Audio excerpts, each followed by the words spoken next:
जय माता दी। राधे राधे। आप सभी को राधा अष्टमी की हार्दिक शुभकामनाएं। आइए सुनते हैं राधा अष्टमी की कथा। इस कथा को सुनने से व्यक्ति होता है सुखी, सम्मानित और धनी। राधे कृष्ण मंत्र जपते आपने लोगों को देखा होगा। इस नाम जाप की महिमा निराली है। इस कारण त्रिदेव भी इनको भजते हैं। भाद्रपद शुक्ल पक्ष अष्टमी को इन्हीं राधा जी का प्राकट्य दिवस मनाया जाता है। राधा अष्टमी पर आइए जानते हैं राधा रानी की यह कथा, जिसके सुनने मात्र से व्यक्ति सुखी, सम्मानित और धनी होने का आशीर्वाद पाता है। आइए सुनते हैं राधा अष्टमी की यह कथा।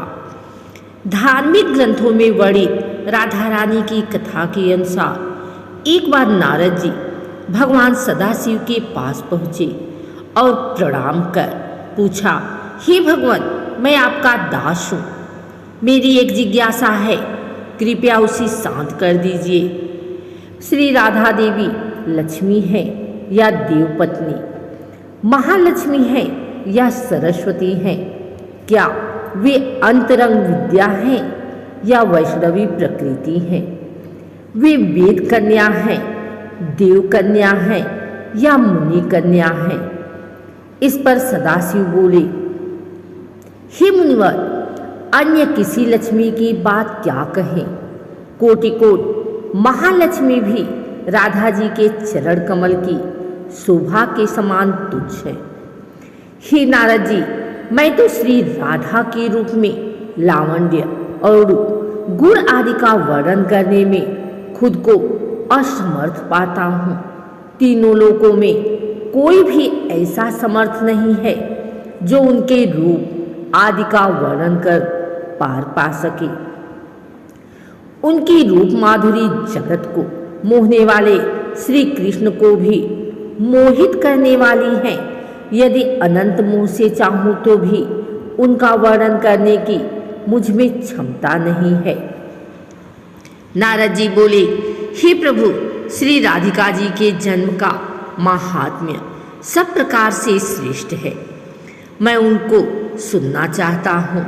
हे भगवान, सब व्रतों में श्रेष्ठ श्री राधाष्टमी व्रत के बारे में मुझे बताइए। इस पर शिव जी ने बताया कि वृषभानुपुरी के राजा वृषभानु महान उदार थे। वे महान कुल में उत्पन्न हुए और सब शास्त्रों के ज्ञाता थे। अरिमा, महिमा आदि आठों प्रकार की सिद्धियों से युक्त श्रीमान, धनी और उदार चित्ता थे। वे संयमी, कुलीन, सद्विचार वाले भगवान श्री कृष्ण के आराधक थे। उनकी भार्या श्रीमती श्री कीर्तिदा थी। ये भी महालक्ष्मी के समान भव्य रूप वाली और परम सुंदरी थी। वे सर्वविद्या और गुणों से युक्त कृष्ण स्वरूपा और महापतिव्रता थी।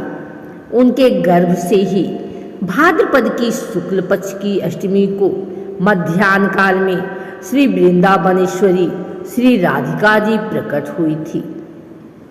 शिव जी ने नारद जी को बताया कि राधा अष्टमी के दिन व्रत रखकर उनकी पूजा करनी चाहिए।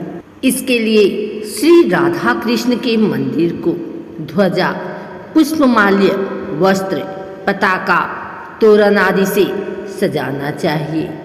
5 रंग के मंडप बनाकर उसके भीतर 16 कमल यंत्र के बीच राधा कृष्ण की मूर्ति, जो कि मुंह पश्चिम की ओर रहे, स्थापित करें। इसके बाद राधा जी की स्तुति और ध्यान करें और उन्हें सुगंध, पुष्प, फल, धूप आदि अर्पित करें। पूजा के बाद प्रसाद ग्रहण करें और रात में जागरण करते हुए राधा कृष्ण का कीर्तन करें। शिव जी ने नारद जी को बताया कि जो मनुष्य भक्ति से राधा अष्टमी का अनुष्ठान करता है, वह श्री राधा कृष्ण के सानिध्य में श्री वृंदावन में स्थान पाता है और ब्रजवासी बनता है। श्री राधा जन महोत्सव का कीर्तन करने से मनुष्य भवबंधन से मुक्त हो जाता है। जो व्यक्ति राधा नाम और राधा जन्माष्टमी व्रत की महिमा गाता है उसे सभी तीर्थों का फल और विद्या मिलती है। शिव जी ने कहा कि जो व्यक्ति श्री राधिका जी को भजता है, उन्हें याद रखता है, उसे मैं भजता हूँ और उसे मेरी कृपा प्राप्त होती है। राधा नाम स्मरण निष्फल नहीं होता। श्री राधा जी सर्व तीर्थमयी और ऐश्वर्यमयी हैं। श्री राधा भक्त के घर से कभी लक्ष्मी विमुख नहीं होती। जो राधा का ध्यान करते हैं उनके घर श्री राधा जी के साथ श्री कृष्ण भी वास करते हैं। यह सब सुनकर मुनि श्रेष्ठ नारद जी ने श्री राधा अष्टमी के भजन पूजन किया।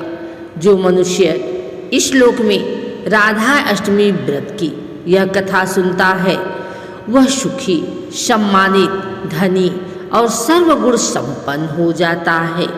शिव जी के अनुसार जो व्यक्ति धन के लिए राधा मंत्र जपता है उसका मन धर्म में तल्लीन होता है। जो धन चाहता है उसे धन मिलता है और जो कामार्थी या मोक्षार्थी है उसे ये चीज़ें प्राप्त होती हैं। श्री राधा की भक्ति करने वाला सुखी, विवेकी और निष्काम हो जाता है। राधा अष्टमी व्रत की पूजा विधि।